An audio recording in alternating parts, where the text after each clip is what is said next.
What is up everyone, and we are back with another New World video. Today we're going to be talking about Umbral Shards and their impact on expertise, as well as how to prepare yourself now for when it gets released.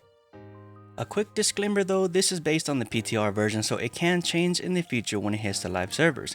However, you can use this video to learn more about these topics and farm certain aspects so you can prepare upon release. But before I get into that, my name is Kzox and I created this channel in order to donate a portion of revenue gain to non-profit organizations that help out disabled veterans like myself, and by watching, you are contributing, so I thank each and every one of you. Umbral Shards are used for increasing your 600 gear score equipment to the new max of 625, only when you already have 600 expertise in that equipment category. This means if you have a gear score of 599, you cannot upgrade it to 600 to be able to upgrade it to 625, so the maximum for your 599 is 599. This also means that the new soft cap of expertise is now 600 and only increases further via Umbral Shards. However, each upgrade costs more and more shards. Here is the list of all the requirements for each upgrade. You can get shards by crafting 600 gear score equipment while your expertise is already 600 in that specific category. The amount of Umbral Shards that you get increases as your expertise gets closer to 625. What this means is that if you have 600 expertise fire staff and you craft a 600 fire staff, you get the base amount of Umbral Shards. Now if you have a fire staff and use Umbral Shards to get it to gear score 610, then your crafted fire staff 600 will get you Umbral Shards according to a 610 gear score reward.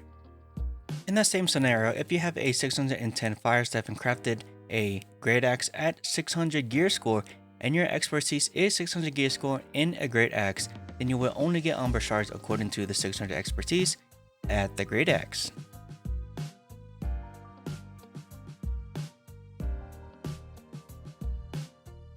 So if you are a crafter with 200 trade skill in the live version, it would be in your best interest to do crafting for free.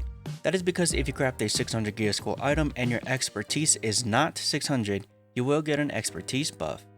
But if it is 600, you get those Umbral Shards, and it's an easy way for crafters to get shards without doing mutated expeditions.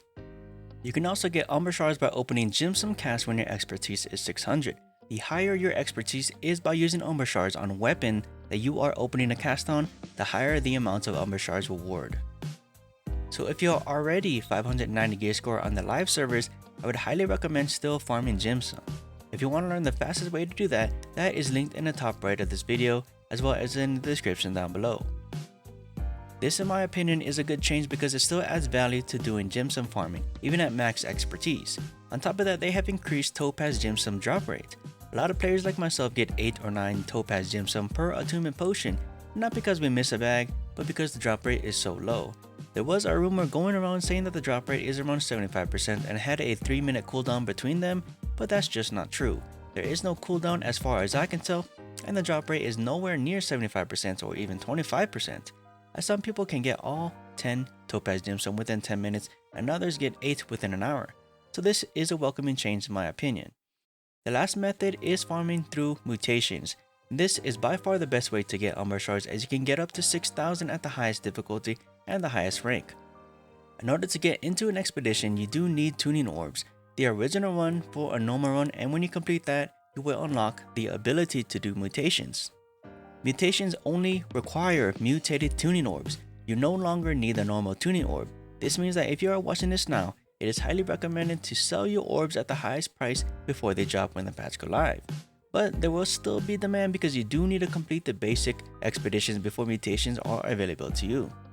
You can join a higher level mutation if you haven't unlocked it. You just have to at least unlock mutation 1 and have somebody else who unlock the mutation that you're gonna do and use their orb. You can craft 1 orb per week or buy them at the faction store.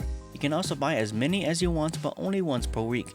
So if you buy 1, your 7-day cooldown will start. If you buy 5, your cooldown will start as well. So save up your tokens to buy the maximum amount per week. In the PTR, there were 2 videos that were released by people who got up to the maximum rank on the faction NPC. The first video did not have a bug and he had a cooldown on the mutated orbs, so when he bought 1 time, no matter how many that he bought, it went on cooldown of a week.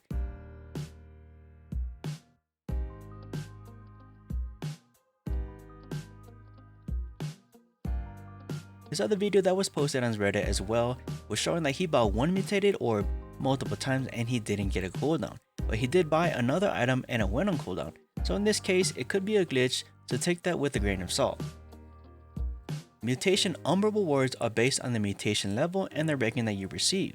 In order to unlock the next mutation level, you need to reach at least silver ranking or above. And then here is the list of all the rewards for each one. I think as we get better at mutations, we will find a happy medium mutation and ranking, meaning a difficulty that is hard enough that it rewards with a lot of Umbral Shards while not being too difficult that is not hard to do over and over again. This will be based on the time of completion, Umbral rewards, and the cost of these mutation orbs. When you do find this happy medium, it will be the best way to find and farm these Umbral Shards. With all of that being said, you might ask yourself, how do you prepare now in the live server so you can put yourself ahead of everybody else when it gets released? Please remember that this information can change, so while you plan now, they may delay this update or change it completely, but this is what I would do to prepare myself for Umbral Shards.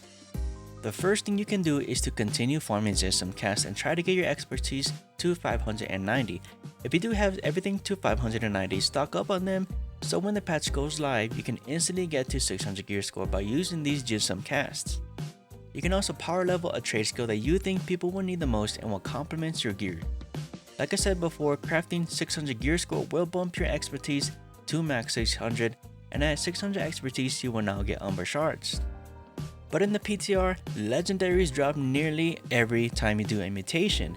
In mutation 1, I got between 1 to 4 each run so far, so crafting does get hit pretty hard here with this update, but with the new perks being introduced, such as a 15% bonus damage on attack with the 2-second cooldown, and full armors, void resistance as well as the other resistance, crafters can now make mutation specific gear, and this is exactly what you want to bring into mutations. This brings me into the gear selection. With the new equipment downscaling when the patch goes live, it will be in your best interest to buy specific gear for these specific mutations. Overall, mutations are always different, but the expeditions are the same, so all weaknesses are still in effect. For example, Dynasty has corrupted enemies, so you should try to buy corrupted ward gear and use weapons and gems that are thrust, nature, and arcane since they are weak against that, as well as to avoid weapons and gems that use strike and ice.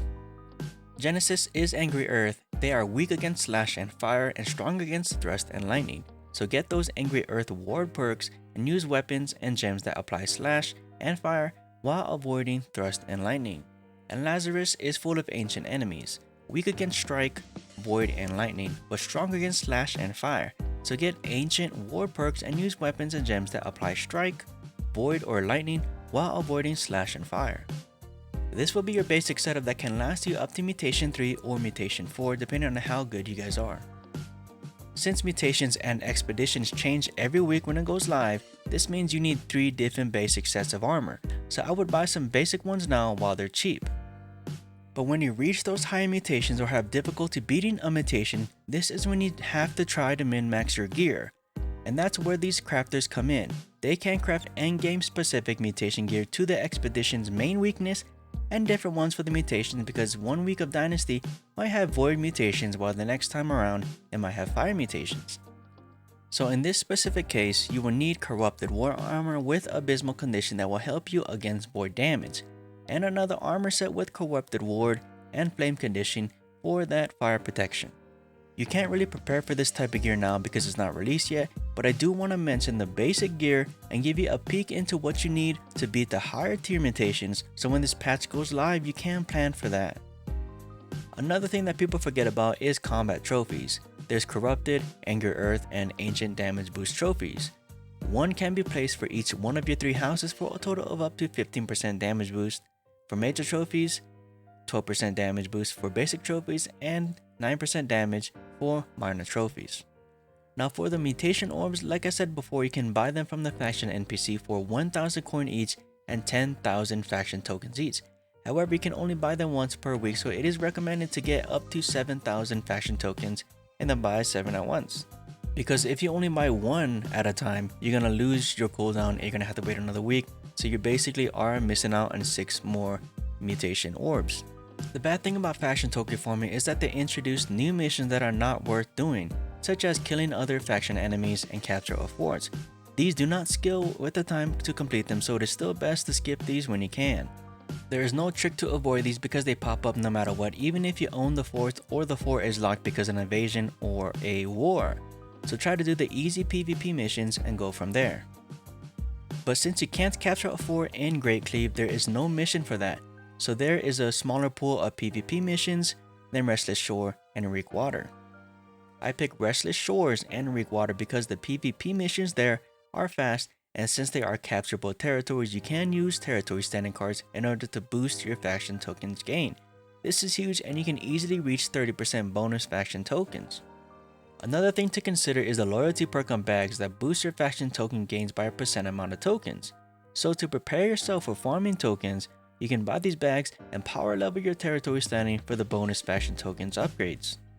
An easy way to boost it is by crafting food. Food is cheap and readily available, so spend a few thousand coin and craft food in Reek Water for the most token per hour or Restless Shores for an easier time. The last thing you can do to prepare yourself is buying or crafting weapon coatings and honing stones. These are crafting using motes, regions, and all the way up to quintessence, and you're in luck. I just released a 4,000 mote and regent farm linked in the description down below and at the end of this video, so be sure to check that out. In this video, the run is explained in the first 4 minutes and the rest of the video is the full run, so you can reference it as you do your farm. So farm them up and craft your honing stones and coatings to boost your damage when the mutations come out. And that's it for this video. If you found this video helpful, please hit the like button and consider subscribing. This greatly helps my channel reach a greater audience, and that helps me donate even more to disabled veterans. Thank you all for tuning in and listening, and until next time.